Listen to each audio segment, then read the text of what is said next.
몽골 제국은 13세기 세계를 호령하며 유라시아 대륙을 휩쓸었던 거대한 정복 왕조입니다. 수많은 국가와 문명이 몽골의 침략 앞에 무릎 꿇고 멸망했지만 한반도의 고려는 달랐습니다. 30여 년간의 처절한 항전 끝에도 고려는 멸망하지 않았고 오히려 부마국이라는 특수한 지위를 유지하며 왕조를 보존할 수 있었습니다. 몽골이 고려를 완전히 멸망시키지 않은 이유, 과연 무엇이었을까요? 이 복합적인 역사적 배경을 심층적으로 탐구해 보겠습니다. 고려는 1231년부터 1259년까지 약 30년 동안 몽골의 7차례에 걸친 침략에 맞서 싸웠습니다. 이 기간 동안 고려는 수도를 개경해서 강화도로 옮겨 장기항전 태세를 갖추었습니다. 강화도는 바다로 둘러싸인 섬으로 기마 민족인 몽골군에게는 바다를 건너는 것이 큰 난관이었습니다. 몽골군은 해상전에 익숙하지 않았고 대규모 병력과 보급품을 수송하는 데 어려움을 겪었습니다. 또한 한반도는 산악 지형이 많아 몽골의 주력인 기마병의 기동력을 충분히 발휘하기 어려웠습니다. 고려군은 산성에 들어가 농성하며 몽골군을 지치게 만들었고 우수한 국궁을 이용한 활솜씨로 몽골군에게 큰 피해를 입혔습니다. 몽골군이 가장 꺼리는 근접전과 공성전이 반복되면서 몽골은 고려 정복의 예상보다 훨씬 많은 시간과 병력을 소모해야 했습니다. 이러한 고려의 끈질긴 저항은 몽골에게 고려를 완전히 점령하는 것이 비효율적이라는 인식을 심어주었습니다. 몽골 제국은 칭기즈칸의 후예들이 아시아와 유럽을 아우르는 거대한 제국을 건설하는 데 집중하고 있었습니다. 그들의 주요 목표는 중원송나라, 중앙아시아, 서유럽 등 더 크고 부유하며 전략적 가치가 높은 지역들이었습니다. 한반도는 몽골 제국의 입장에서 볼 때 상대적으로 작고 지리적으로 고립된 변방에 불과했습니다. 고려를 완전히 멸망시키고 직접 통치하는 것은 막대한 행정력과 군사력을 요구하는 일이었습니다. 이미 광대한 제국을 통치하고 있던 몽골에게는 고려와 같은 작은 국가에 과도한 자원을 투입할 여유가 없었습니다. 대신 고려를 폭속시켜 조공을 받고 인적, 물적 자원을 활용하는 것이 훨씬 효율적인 선택이었습니다.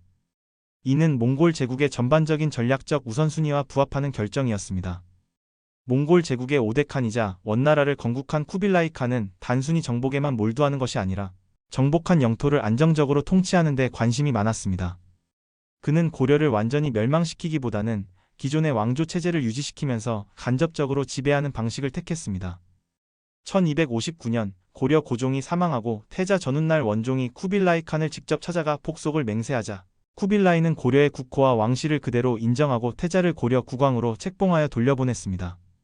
이는 몽골이 정복한 다른 국가들과는 다른 파격적인 대우였습니다. 쿠빌라이 칸은 고려를 완전히 멸망시키는 것보다 고려 왕실을 통해 간접적으로 통치하는 것이 더 효율적이라고 판단했습니다.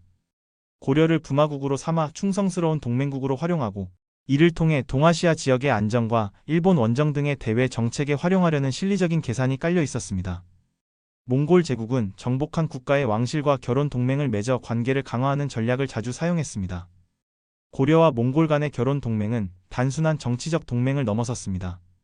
몽골의 풍습상 혼인 관계는 시족의 일원으로 받아들인다는 의미가 강했습니다. 고려의 왕들은 원나라 황실의 공주와 결혼했고 원나라 황실에도 고려 출신 여인들이 들어갔습니다. 대표적으로 기왕후는 원나라 황제의 비가 되어 막강한 권력을 행사하기도 했습니다. 이러한 결혼 동맹은 고려가 원나라의 부마국으로 승격되어 내정 간섭을 최소화하고 독립성을 유지하는 데 결정적인 역할을 했습니다.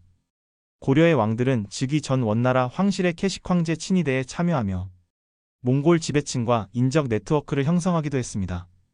이러한 특수하고 긴밀한 관계는 고려가 몽골 제국의 일원으로서 존속할 수 있는 기반이 되었습니다. 일부 학설에서는 몽골과 고려 사이에 민족적 기원의 유사성에 대한 인식이 있었다는 주장도 제기되며 이는 두 나라의 특수한 관계를 설명하는 또 다른 관점을 제공합니다. 고려는 몽골에 복속된 이후 몽골 제국의 대외 정책에 적극적으로 협력했습니다. 특히 두 차례에 걸친 일본 원정여원 연합군에서는 막대한 인적, 물적 자원을 제공했습니다. 고려는 원정군의 병력과 식량, 그리고 대규모 선박 건조를 담당하며 몽골의 해외 원정 기지 역할을 수행했습니다.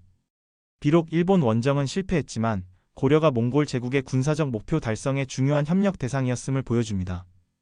몽골은 고려를 통해 일본과 남송 잔존 세력에 대한 압박을 지속할 수 있었고 이는 고려를 완전히 멸망시키는 것보다 동맹국으로 유지하는 것이 더 큰 전략적 가치가 있다고 판단하게 만들었습니다. 고려는 몽골 제국의 동방 정책에 있어 중요한 교두보이자 안정적인 후방기지 역할을 했습니다.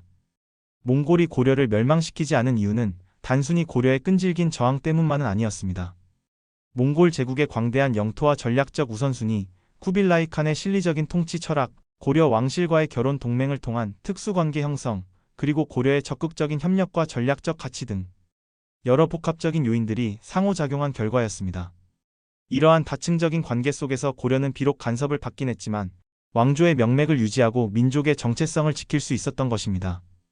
구독과 좋아요, 알림 설정까지 부탁드립니다.